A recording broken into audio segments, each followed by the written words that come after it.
एक तर गाडगे बाबाने अनेक वेळा असं विचारलेलं आहे की असा कसा तुमचा देव की जो बोकडाला लालची आहे.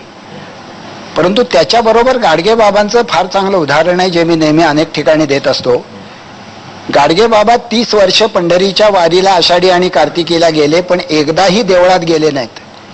एकदाही आषाढी आणि कार्तिकीचा उपवास केला नाही.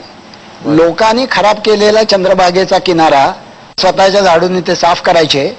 संध्याकाळी कीर्तनाला उभे राहायचे. समोर हजारो माणसं असायची आणि बाबा त्यांना विचारायचे, देव पाहिला का देव? लोकांना वाटायचं त्यावेळी बाबांचं एवढं नाव झालेलं नव्हतं की अरे हा माणूस आम्ही पंढरीच्या पांडुरंगाला भेटायला आलोय आणि आम्हाला विचारतो देव पाहिला का देव. लोक म्हणायचे पाहिला जी. बाबा म्हणायचे कमाल आहे, तुम्ही देव पाहिला? तुमचा देव कुठे राहतो? लोकांना वाटायचं याला काहीच माहित नाही. ते म्हणायचे अरे आमचा देव देवळात राहतो, तो रंगाने सावळा आहे, तो विटेवर उभा आहे, त्याच्या कटीवर हात आहे, त्याच्या बाजूला रखमाई आहे. बाबा म्हणायचे कमाल आहे, तुमचा देव देवळात राहतो, माझा देव माझ्या मनात राहतो. तरी लोकांना काही कळायचं नाही. मग आपल्या मिश्किल वराडी शैलीमध्ये बाबा असं म्हणायचे, तुम्हाला देवाले आंघोळ करते की नाही?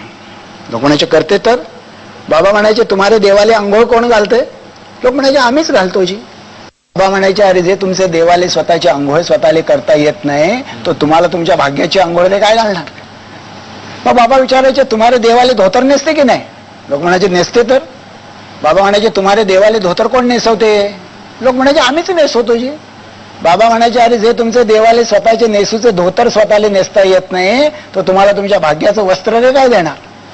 पुढे बाबा विचारायचे तुम्हाला देवाले नैवेद्य दाखवते की नाही? लोक म्हणायचे दाखवते. बाबा म्हणायचे नैवेद्य दाखवून काय करते?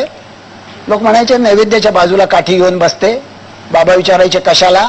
लोक म्हणायचे देवाला वाढलेले नैवेद्य कावळा कुत्रा खायला आला तर त्याला काठीनं हाकायला.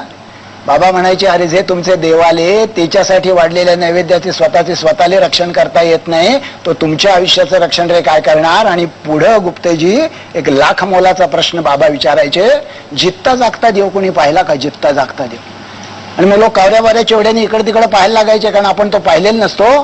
गाडगे बाबांच्या बाजूला एक माणूस उभा असायचा, रापलेला चेहरा, जाडे भरडे खादीचे कपडे, पांढरी शुभ्र दाढी, पाय अनवाणी.